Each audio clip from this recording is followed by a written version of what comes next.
안녕하십니까. 기능약으로 환자를 치료하는 의사 닥터덕입니다. 오늘 여러분과 함께 나눌 내용은 어떻게 하면 장에 있는 미생물 환경을 정상으로 만들 수 있는지에 대해서 장누수 파트부터 유산균 얘기하는 데까지도 열심히 다 설명을 드렸는데, 이제 직접 임상에서 환자를 보다 보면은 여러 가지 검사를 통해서 장내 환경에 변화가 있는 게 보이고요. 또는 그게 없어도 환자들의 심텀들을 봤을 때 그게 의심되는 경우도 많이 보이거든요. 그런 경우에 이 환자의 장 상태를 정상화시키기 위해서 식단 관리부터 시작해서 좋은 유산균 같은 것들을 추천하게 되는데, 이렇게 해도 생각보다 빨리 호전이 안 되고 잘 관리가 안 되는 경우가 있어요. 그 이유가 식단 관리가 일단 안 되기 때문이거든요. 그래서 제가 보통 저희 병원에 오는 환자들한테 장내 미생물 환경을 정상화시켜주기 위해서 추천하는 3가지 리스트가 있습니다. 차근차근히 하나씩 설명을 좀 드릴게요. 각 나라별로 장내 정상적인 균들이 제일 많은 것들을 연구할 수 있잖아요. 쭉 연구해 보니까 나라별로 다 다르다는 거예요. 우리나라에서도 장내 미생물이 어떤 게 많은지 연구해 보니까 박테로이디티스가 제일 많은 겁니다. 그게 비슷한 나라들이 몇 군데가 있거든요. 근데 그런 나라들별로 이제 먹는 식단하고 이런 것들이 우리나라랑 비슷할지 모르겠지만, 우리가 먹었던 음식 속에 있는 여러 가지 미생물과 음식을 분해하는 과정에서의 여러 가지 것들이 조합이 돼서 평범한 우리나라 대한민국의 대부분의 장내에는 이런 균들이 많이 있다라고 얘기하는 거죠. 근데 이제 좋은 균이 아무리 많아도 밸런스가 중요하거든요. 여러 가지 균들이 있는데 한 가지 균이 좋다고 그것만 확 있는 것보다 좋은 균과 나쁜 균 간의 밸런스가 중요하게 잡혀져 있어야지 장 환경이 건강하다, 이렇게 보는 겁니다. 박테로이디티스 안에서도 여러 가지 균주가 있는데, 예를 들어서 육식을 하나도 안 하고 채식만 하는 분 있잖아요. 그런 분들한테 또 올라가는 균주가 있고요. 채식은 안 하고 육식만 하는 분들한테도 올라가는 균주가 따로 있어요. 이러다 보니까 밸런스가 무너지잖아요.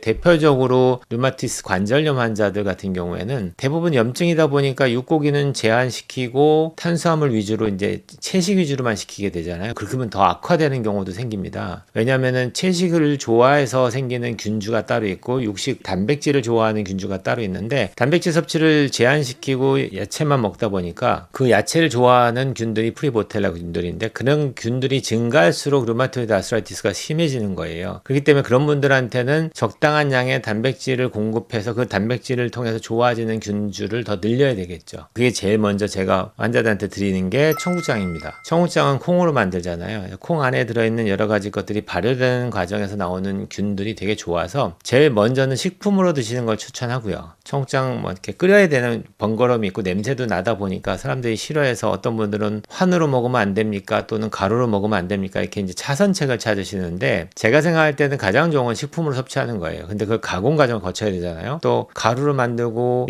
여러 가지 가공 과정을 거칠 때 균주가 어떻게 바뀔지도 모르겠고요. 캡슐을 만들어 가지고 팔기도 하는데 얼마만큼 효과 있을지도 장담을 못 하겠고, 가장 좋은 거는 그냥 직접 먹는 거. 일본에 넘어가서 콩이 발효돼서 만들어진 제품으로 나온 게 나또잖아요. 그래서 차선책으로 저는 나또를 권하기도 해요. 나또 같은 경우는 50g씩 포장돼서 나오니까 복용이 좀 편하죠. 냉장고에 넣어놨다가 하나씩 꺼내서 비벼서 먹으면 되니까. 콩이 갖고 있는 중요한 그 단백질 공급과 함께 좋은 유산균을 만드는 장 환경을 만드는데 되게 중요하다. 우리나라 장 환경에서는. 청국장 같은 경우에는 매일 먹을 수 있으면 좋겠지만 그게 너무 힘드신 분들이라면 일주일에 한 2-3번 정도 나눠서 드시면은 청국장 안에 비타민 K2도 많이 들어있기 때문에 일석이조 3조가 되죠. 나이가 드실수록 장도 안 좋아지지만 혈관도 안 좋아지는데, 비타민 K2가 하는 일들이 혈관을 깨끗하게 해주잖아요. 그리고 뼈를 건강하게 만들어주고요.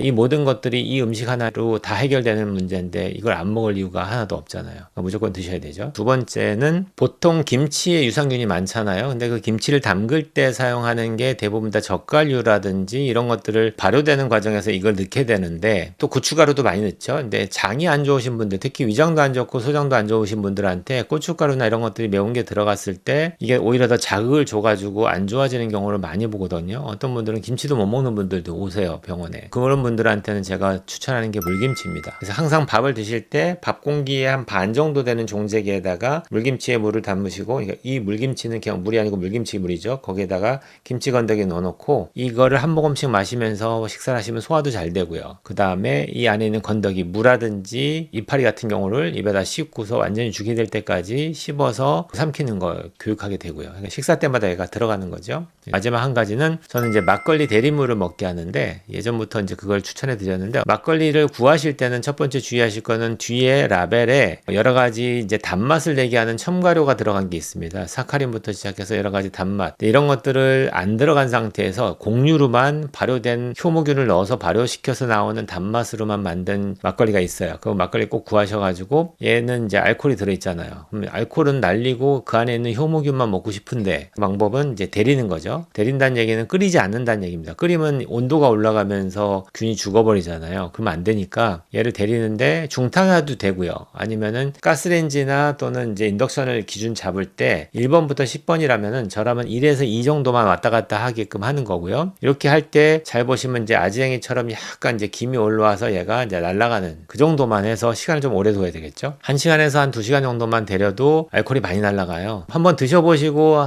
이 정도 양을 이렇게 해서 1시간 데렸더니 알코올의 그 느낌이 올라온다 하면은 좀 더 데리셔야 되고요. 그게 아니고 그건 좀 줄어들어서 이제 먹어도 그냥 음료처럼 느껴지고 먹을 수 있다 하면은 그 정도 데린다면 먹어도 돼요. 먹는 양은 뭐 소주잔 1잔 정도 먹게끔 한 편이에요. 하루에 한 번, 아무 때나 상관없을 것 같고요. 자기 전에 먹고 주무셔도 상관이 없고요. 데리물을 냉장고에 시원하게 넣어놨다가 이제 꺼내서 드시면 되겠죠. 너무 많이 만들어 놓지 마시고요. 그때그때 한 일주일치 정도 만들어서 다 소진하시고 그 다음에 또 만들고 이렇게 하는 게 좋겠죠. 살아있는 균들을 먹어야 되는 개념이기 때문에. 그래서 이 세 가지를 제가 환자들한테 추천하는데, 이 영상을 만드는 목적도 저희 원내 오는 환자분들께 이 영상을 보내서 집에서 열심히 따라 하시라고 하는 것도 있고요. 또 병원에 모두 오시는 분들 중에서 본인이 판단할 때 내 장이 건강하지가 못하다라고 판단되신 분들이라면 이걸 꼭 따라 했으면 좋겠습니다. 오늘 제가 상담했던 환자분이 생각이 나는데, 이분은 젊으셔요. 젊으신데 온몸이 그냥 다 망가져서 오셨는데, 스토리를 딱 들어보니까 고등학교 때 두통이 너무 심해서 계속 입에다가 진통제를 달고 살았대요. 이거 계속 오랫동안 먹다 보니까 장 환경을 망가뜨리고 장 누수를 유발하는 첫 번째 약물이 기능학자가 꼽는 게 항생제가 아니고요, 진통소염제입니다. 그러니까 진통소염제를 너무 오랫동안 먹다 보면은 디스바이오시스가 생길 수밖에 없고 장 누수가 무조건 생기게 돼 있어요. 이런 환경에서 이게 무너져 있으니까 위장도 무너지고 지금 소대장도 다 무너진 상태인데, 본인은 대변을 잘 본다고 생각하니까 장은 문제가 없다고 생각하죠. 근데 그게 아니고 장이 다 무너지니까 이게 뭐 브레인 포고부터 시작해서 모든 게 다 생기는 거예요. 그래서 검사를 해서 정확하게 이제 나중에 설명을 드리겠지만, 일단 장을 잡기 위해서 필요한 거는 장내 미생물을 잡는 거. 그 미생물의 환경을 동양인, 특히 한국인에 맞는 장 환경을 만드는데 제 나름대로 중요하게 생각하고 권하는 그 식재료 3가지를 말씀드렸어요. 첫 번째 청국장, 두 번째 물김치, 세 번째가 막걸리 대린물. 여기까지 정리하겠습니다. 온 국민이 건강해지는 그날까지 닥터덕은 여러분과 함께합니다.